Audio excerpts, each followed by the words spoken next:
इसोरखौ हामबाय होनदों जोंनो मोजां समखौ होबावनायनि थाखाय। जेब्ला जोङो बाइबेलनि बाक्यखौ सावरायो, जोङो इसोरनि गोसोनि बिसय आरो मानसि माहारिनि सायाव इसोरनि गोसोआ मा, इसोरनि कल्पनाया मा, बे बाथ्रानि सायाव जों सावरायनाय जायो। जों हामबाय होनाबा थानो हाया, मानोना जों अजयगमोन, जोङो फोथाय खेबस'मोन, जोंनियाव गाज्रिल' दङमोन। नाथाय जोंनि गासै उइकनेसफोरखौ नायालाब्लानो, जोंनि सर्टकामिंसफोरखौ नायालाब्लानो, जोंनि दुरबलताफोरखौ नायालाब्लानो इसोरा गावनि फिसाज्ला जिसु खृष्टनि गेजेरजों जोंनि बासायनायनि लामाखौ दिन्थिबाय।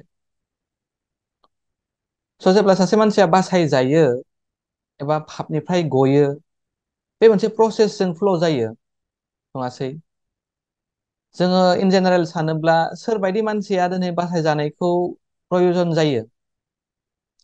जाय मानसिया गावनि बोलोजों जेबो खामानिखौनो मावनो हाला, एबा जाय मानसिया पापनिफ्राय गनो थाखाय जेबो राहायानो गैलिया, बेबायदि मानसियासो पापनिफ्राय बासायजानो थाखाय प्रयजन, नङासै? नाथाय दिनै मानसिया सैताननि थगायनायखौ गोसो सिङावहाय लानानै एबा सैतानजों थगायजानानै गावनो गाव गावनि बासायजानायनि राहाखौ दिहुननो नागिरो एबा नागिरनो। नाथाय बे प्रसेसआव जोङो बेबायदि मावनो थांनायाव जोङो गोबां मेंग्लियो आरो स्पिरिचुवेल लाइफखौ जों खुंनो हाया। बेनिखायनो जोङो एक्जेक्टलि बिफा इसोरनि गोसोखौ, इस्साखौ बाइबेलनि गेजेरजों मोनथियाब्ला, बाइबेलनि थ्रुजों थाङाब्ला जोंनियाव आरो जेबो अपसन गैया। बाइबेलाव बुंदों जहन 16:9 बिफा इसोरखौ फोथायैया पाप होननानै। अर्थात बिफा इसोरनि इस्साखौ फोथायैया पाप। आं जेब्ला गावनि गाव जिबनखौ नायबाय, आं बांसिनथ' पाप मावाखै, आं बेबायदि सानोमोन। नाथाय आं दिनै दिनै जेब्ला देरबाय लावबाय, आं नुबाय जे आंनियाव गाज्रियाल' दङ होननानै। बे गासै बाथ्राफोरखौ आं नोंथांमोननो फोरमायनो थाखाय एबा आंनि सालभेसन टेस्टिमनिखौ माखासे शेयार खालामनो थाखाय जोङो दिनै जहननि लिरनाय 2:2 फरायगोन। जन चैप्टार 2 निफ्राय, जहननि लिरनाय 2:13 फरायगोन। जन चैप्टार 2 verse 13। बेवहाय गोजौआव लिरदों, जिसु मन्दिराव थांनाय। जुदायारिफोरनि पास्का परबआ खाथिसैमोन। बेनिखाय जिसुआ जेरुसालेमाव थांदों आरो जिसुआ मन्दिर सिङाव मानसिफोरखौ मोसौ, मेन्दा आरो फारेवफोर फाननाय आरो रां सोलायग्राफोरखौ गावसोरनि आरांगाफोरनि मोखाङाव जबाय थानाय मोनहैदों। 14। बेखौ नुनानै जिसुआ मोनसे साबुक बानायनानै मन्दिरनिफ्राय मेन्दाफोर आरो मोसौफोरखौ बहनजोबदों आरो फैसा सोलायग्राफोर आरांगोफोरखौ नारख्लायनानै बिसोरनि फैसाफोरखौ गारदलानानै होदों। 0 आरो फारेव फानग्राफोरखौ जिसुआ होनदों, बेनिफ्राय बेफोर गासैखौ बाहेराव लां, आंनि आफानि न'खौ हाथाइसालि दाख्लाम। बिनि चेलाफ्रा शास्त्राव लिरनाय बे बाथ्राखौ गोसोखांबाय। इसोर, नोंनि न'नि थाखाय आंनि अनखांनाया खामब्लावनाय बादि जाबाय। जुदायारि एखथियार गोनां मानसिफ्रा जिसुनियाव सोंबाय, नोंथारगौ बेफोरखौ मावनो नोंहा मा एखथियार दङ?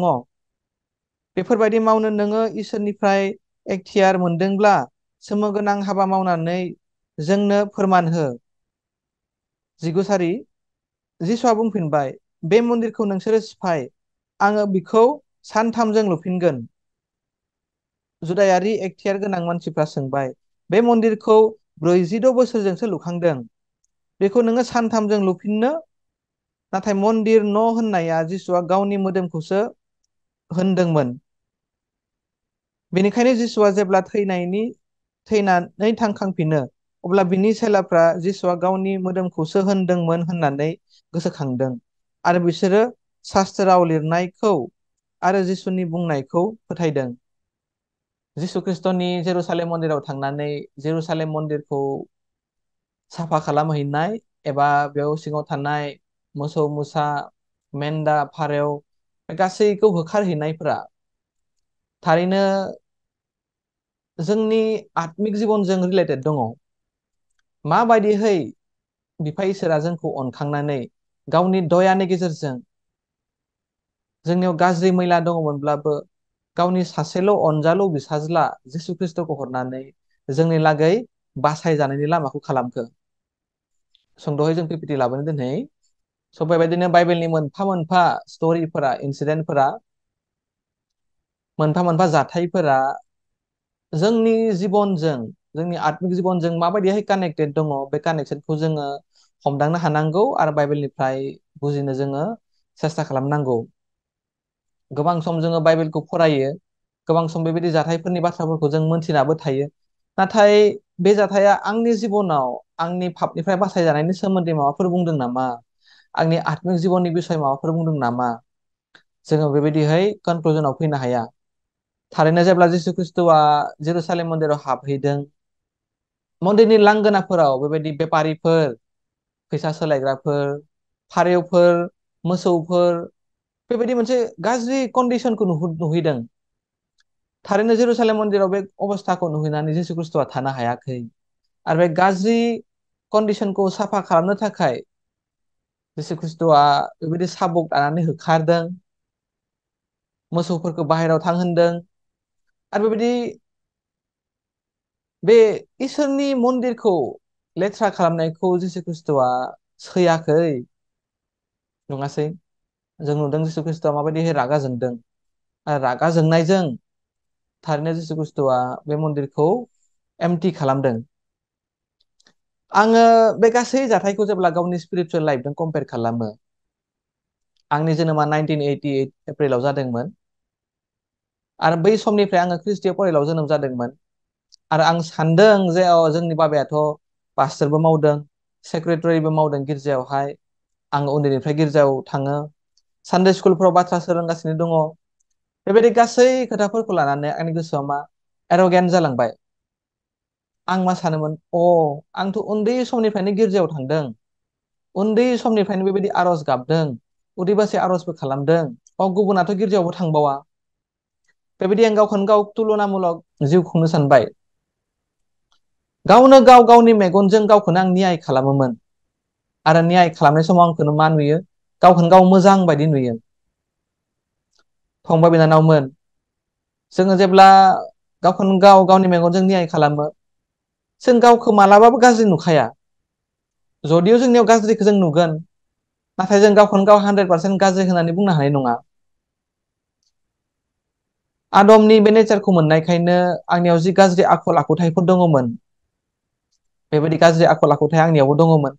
जिनाहारि खालामनो लुगैनाय, गुबुननि थाखा फैसाखौ लुब खालामनाय, धोन दौलद लुब खालामनाय, सोरबा मानसिखौ सिथारनो लुगैनाय, नायनोनो हायि, बेबायदि गासै मोनदेरफानाय मोदोमनि गुना आंनियावबो दङ। थारैनो सैताना गावनि थटखौ होनानै आंखौ बिदि आक्रमन खालामनानै गावनि आमोलाव दोननानै आंखौ दैदेनगासिनो दङमोन, नाथाय आं बे ट्रुथखौ मिथियामोन। बेनिखायनो आं जेब्ला 30 बोसोर जिउ खुंबाय, आङो पापनिफ्राय गनोलाय नाजायो, सेस्थालाय खालामो, नाथाय आं गनो हायामोन। जों मिथिनांगोन जे जों पापनिफ्राय गनो थाखाय मा खालामो, सेथियावनो जों आयेनखौ लाखिनो नाजायो, नङासै? आयेनखौ लाखिनो जोङो ट्राइ खालामो। नाथाय इसोरा जोंखौ आयेनखौ लाखिनो थोनदों नामा?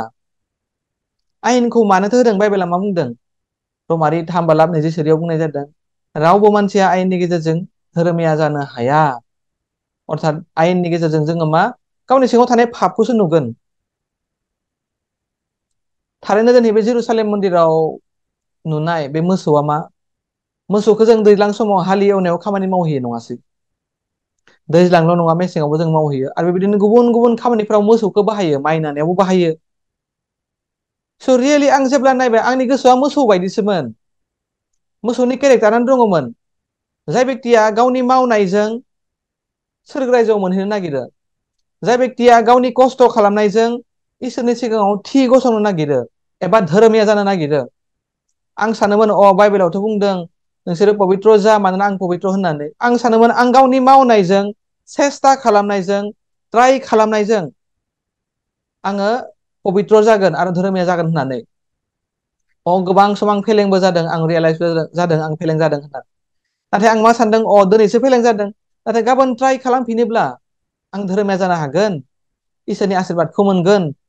स' आंनि बे सिम्पोल थिंकिंआ, सिम्पोल मोनसे थट प्रसेसा आंखौ दिने दिने सोरगो रायजोनिफ्राय गोजानावसो लांफिनदों, नङासै?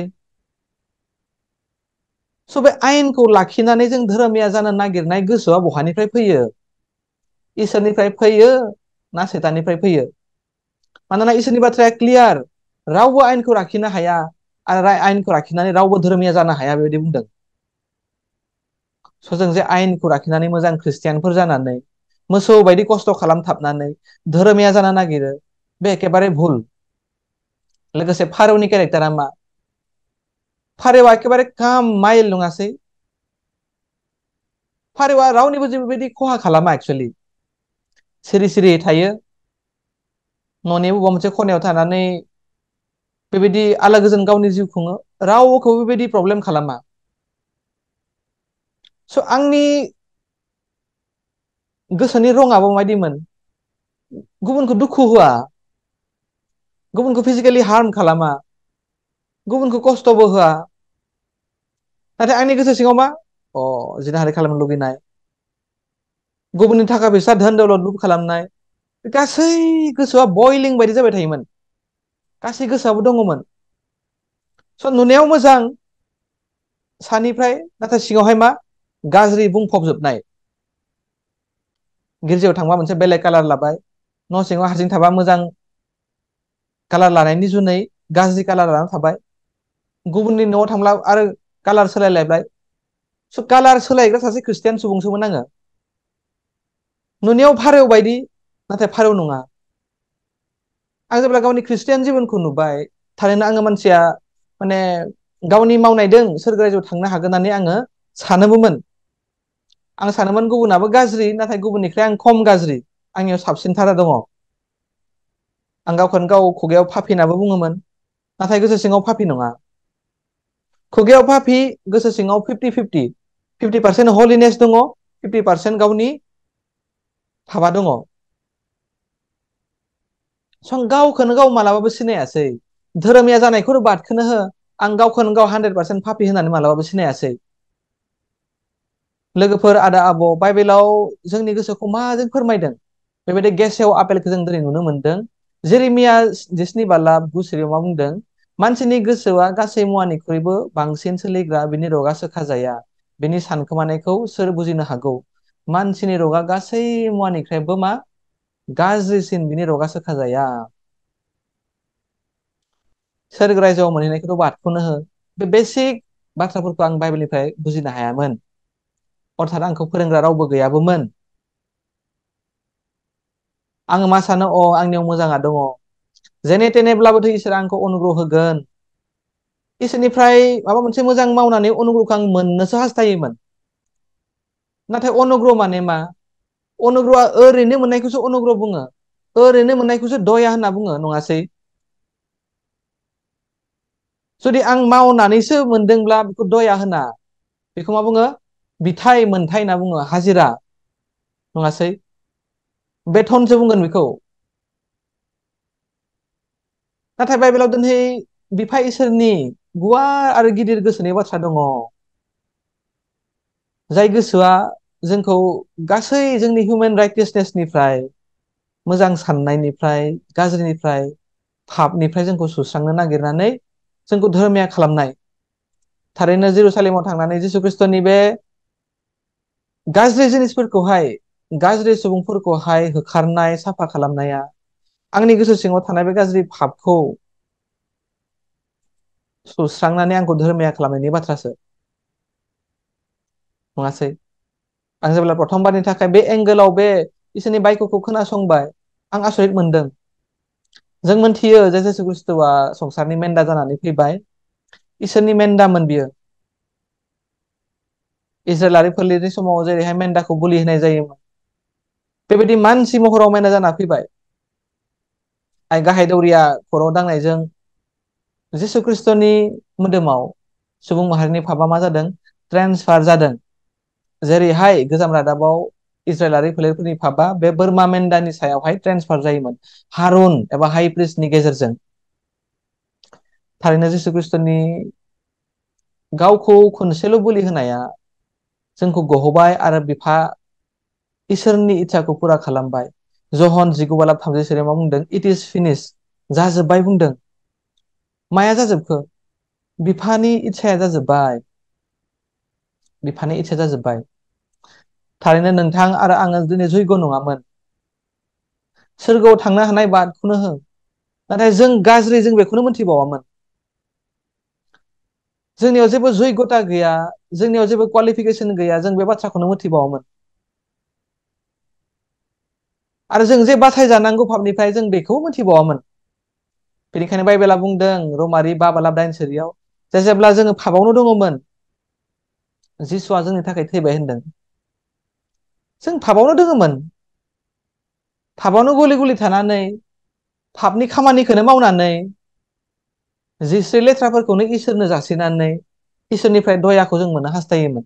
माबायदि गाज्रि मानसिमोन जोङो।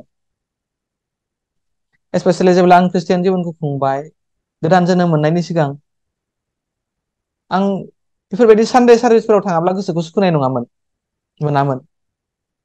आं सानो दिनै पाप जाबाय नामा, सानडे सार्भिसाव थाङासै आङो। बेनिखायनो आं गावनि गुबै चार्चआव नङाब्लाबो जेराव दङ बे खाथि खाला चार्चफोराव थाङोमोन आङो। प्रे खालामबाय, दानफोर होबाय। स' आंनि बे धार्मिकतामोन, आंनि बे सेल्फ राइटियासनेसमोन। बाइबेलाव जों नुनो मोनदों सेल्फ राइटियासनेस, धार्मिकताखौ इसोरा मोननै बाहागोआव रानदों। मोनसेया जाबाय आंनि धार्मिकता, आंनि धोरोमिया। सेकेन्डआ जाबाय इसोरनि धोरोमिया, गड्स राइटियासनेस।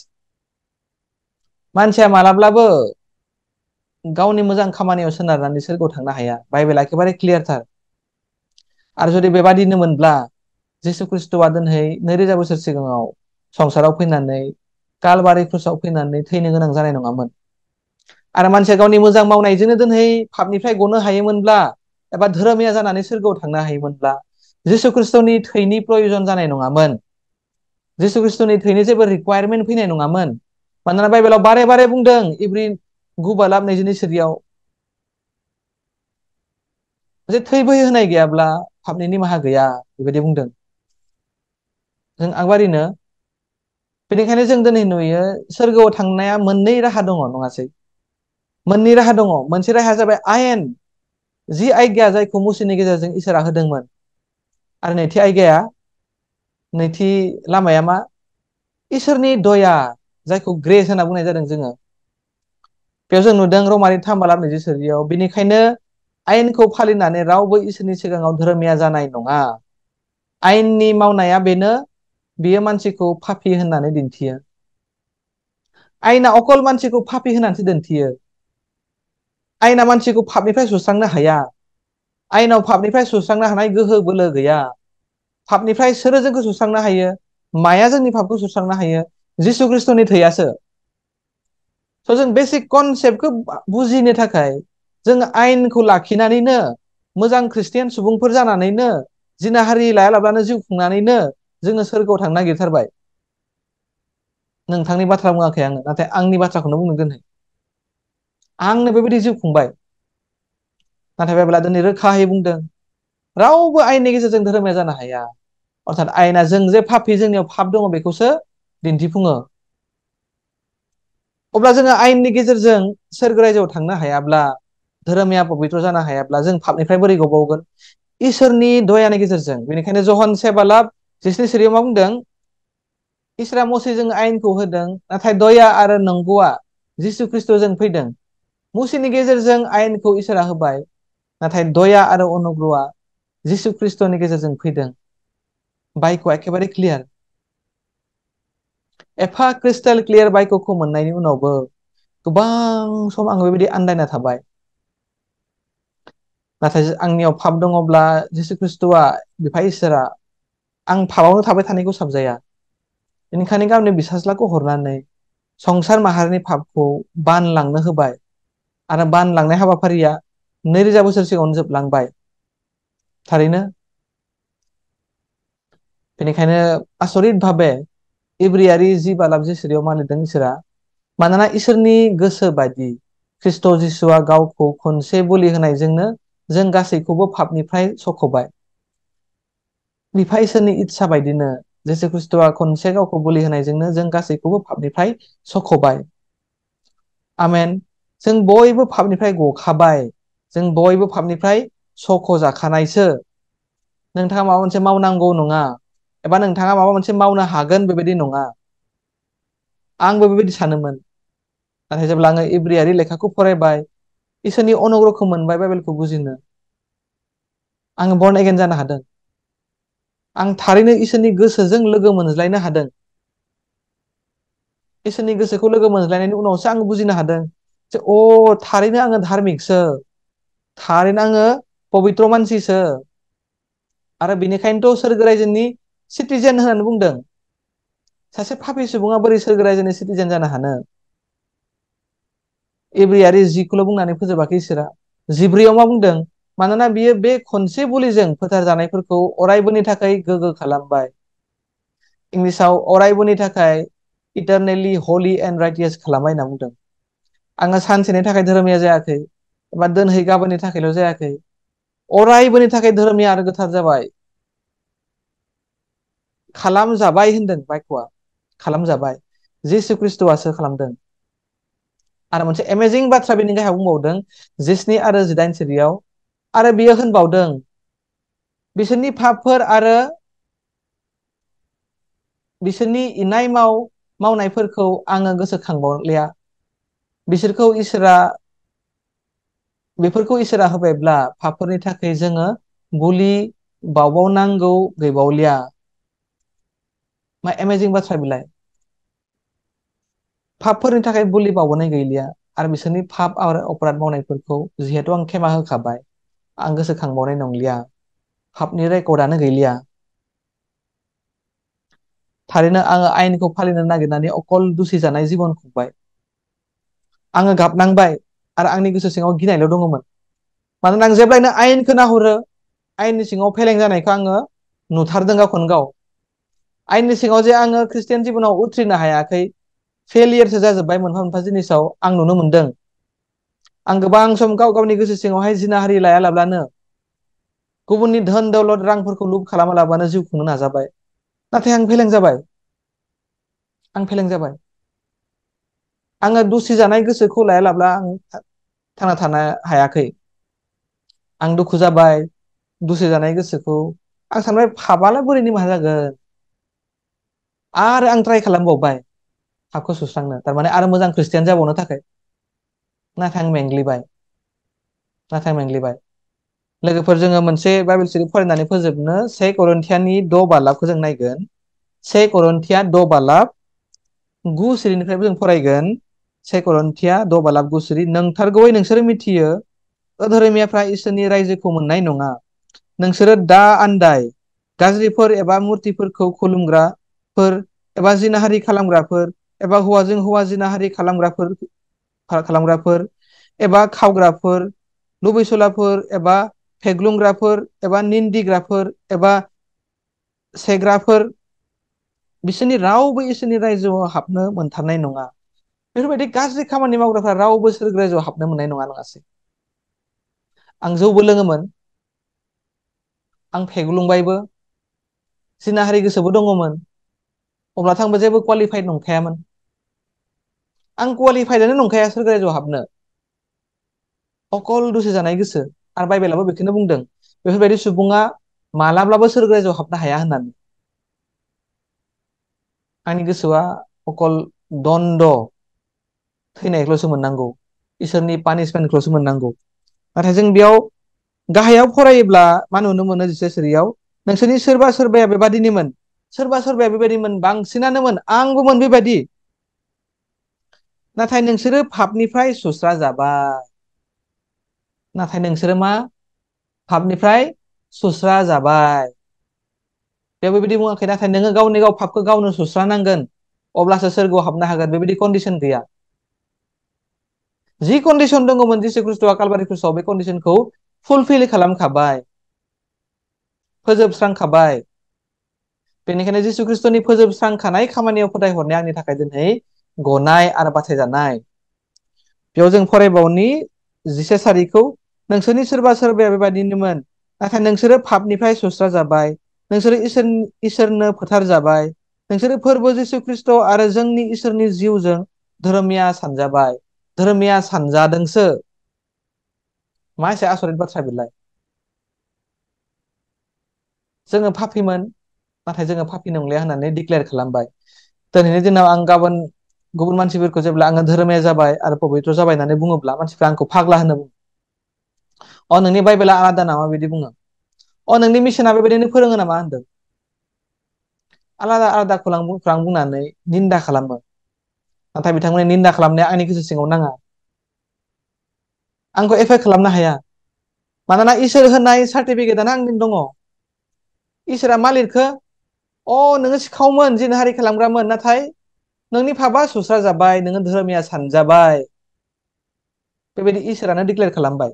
आरो इसोरानो बुंग्रोनायखायसो, इसोरा डिक्लेयार खालामनायखायसो आं गावखौनो गाव दिनै गोग्गा खालामनानै बुंनो हायो। आङो माबा मोनसे खामानि मोजां मावनो हादोंखाय सोरगोआव थांदों एबा धोरोमिया जादों बिदि नङा। आं गावनि खामानिखौ नायोब्ला नोरगावल' थांखागोन। जेबो गोग्गा खालामनो हानाय गोहोआनो गैया। जेबो मिनिंआनो गैखायामोन। नोंथाङा दिनै गावखौनो गाव धोरोमिया फोथायाब्ला नोंथाङा धोरोमिया जायासै बेबायदि नङा। गासै सुबुं माहारिखौ धोरोमिया खालामखाबाय। बे एखे खनसे बुलि बावनायानो संसार माहारिखौ धोरोमिया खालामनो थाखाय जिसु खृष्टनि थैया एनाफमोन, काफिमोन। खनसेबाव थैबावनाय प्रयजन गैया। बेबायदि लिराखै बाइबेला। खनसे थैबावनांगौ गैबावलिया, मानोना खनसे बुलि होनायानो इटारनेल रिडेमसनखौ मानसिफोरनो होबाय। नाथाय नोंथाङा दिनै गावखौनो गाव पापी होननानै फोथायबावदोंब्ला, धोरोमिया नङा होननानै फोथायदोंब्ला, नोंथाङा मा बाइबेलखौ नायनायनि अनगायै गावनि खामानिखौसो नाहरबाय थादों, गावनि गोसोखौसो नाहरबाय थादों। गावनो गाव गावनि मेगनजों गावखौ नियाय खालामदों। इसोरा दयानि आयेनजों जोंखौ अलरेडि नियाय खालामबाय। इसोरा दयानि आयेनजों जिसु खृष्टनि थैजों जोंनि गासै पापखौ सुस्रांखाबाय आरो जोंखौ हिम बायदि गुफुर खालामबाय। बेनिखायनो फै जों दिनै आयेननि सिङाव थानानै दुसि जानाय जिबन जाहाथे खुङा। आयेनखौ फालिनानै जों सोरगो रायजोआव जाहाथे थांनो लाया। फर एग्जाम्पल, आङो दिनै इंलेण्डआव थांनानै सेटेल जाहैयोब्ला गोबां बोसोर थानायनि उनाव आङो मा मोनगोन? ब्रिटिश सिटिजेनशिपखौ मोनगोन नङासै? ब्रिटिश सिटिजेनशिपखौ मोनोब्ला अब्ला आं इण्डियान जाना थाबावगोन ना ब्रिटिश सुबुं जागोन? ब्रिटिश जागोन नङासै? आं इण्डियानमोन नाथाय ब्रिटिश जाबाय। बेबायदि आं मुंख'गोन। आंनि पासपर्टआवबो लिरनाय फैगोन, ब्रिटिश सिटिजेन होननानै। सपननिल बसुमतारी ब्रिटिश सिटिजेन होननानै। नंगौ, आं जिसु खृष्टखौ लोगो मोनैनि सिगां पापीमोन। आंनियाव पापआ दङमोन। मानोना आं बिफा इसोरनि इस्साखौ मोनथियामोन, बायख'खौ फोथायामोन आङो। नाथाय जिसु खृष्टखौ लोगो मोननायनि उनाव मा? आंनि सिनाखिया मा जाखो? धार्मिक बेक्ति, धार्मिक सुबुं, गोथार सुबुं। बेनिखायनो आं सोरगो रायजोनि नागरिक दिनै। आमेन।